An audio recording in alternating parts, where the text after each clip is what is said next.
All right, we're out here today and we've got, look at it, it's dry. It's dry. It's exactly what you're looking for. Harvesting popcorn today, and there's earwigs jumping out of it and everything else. And we enjoy popcorn immensely. And so we kind of think it's always fun to grow our own popcorn. And kind of unique and fun. People kind of makes people ask questions, which is always a lot of fun. And so you're just looking, it grows like regular corn, except these are small ears. And this is what you're looking for right here. Looking for these beautiful, dry stalks. Peel them back, get in there. They dried out really fast this year because it's really dry. Been really dry here lately. And see right here, they're small. This is mini pink, M-I-N-I, pink, mini pink. And we have mini blue as well, okay? But that's what we're looking for. A nice small stalk of popcorn. You know it's ready to harvest again when it's kind of dried out. There's so much of it here. You see this is green on top, but there's no ears on this, so it doesn't matter. There's one right here. It may not be ready just yet because it's still really light, but it could be. Who knows? Either way, so much here we gotta go through. So we're gonna kind of get at it and talk about exactly what we've got here. And because it's so tight, right? It's so dry and tight. There's another ear.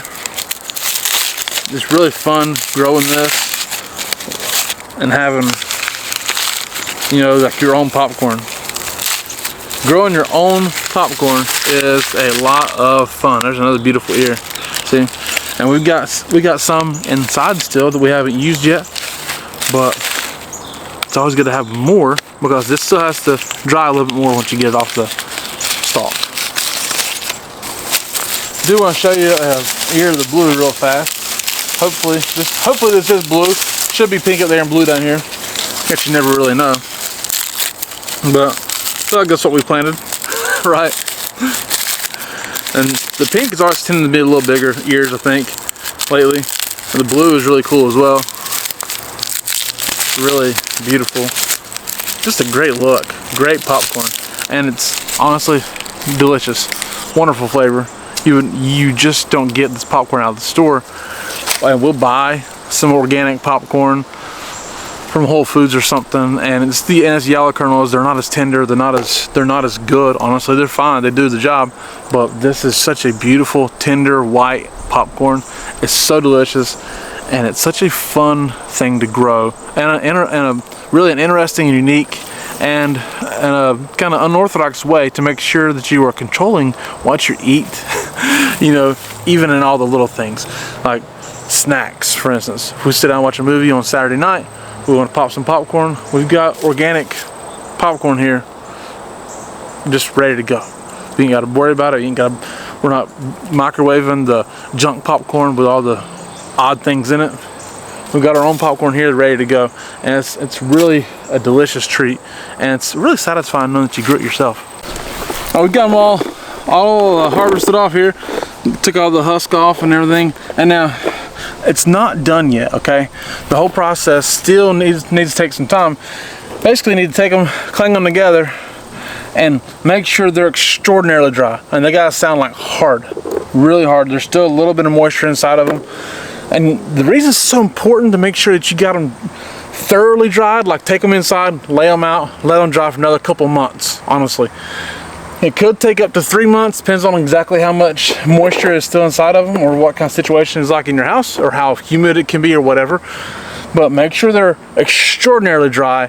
And the reason being is that if it's not properly dried, it may not pop correctly. Like possibly not at all, right?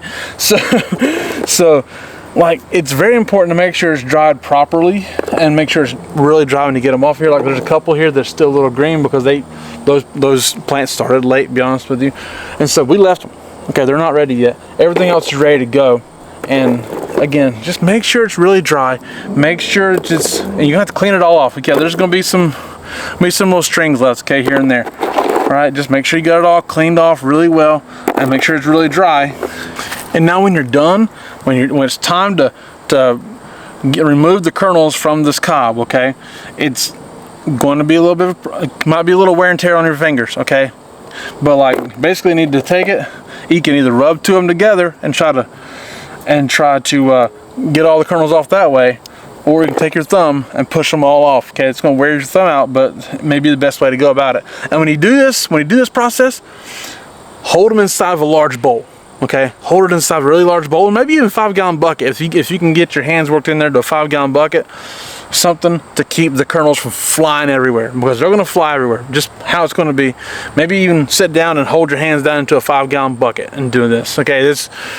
They're gonna fly everywhere, so you're gonna try and keep them contained, keep these kernels contained, but again, give them time to make sure they're extraordinarily dry before you do so. All right, thank you guys so much for watching. I do appreciate it. My name is Jason. This is Art of Creation Homestead. We love y'all. God bless you and goodbye.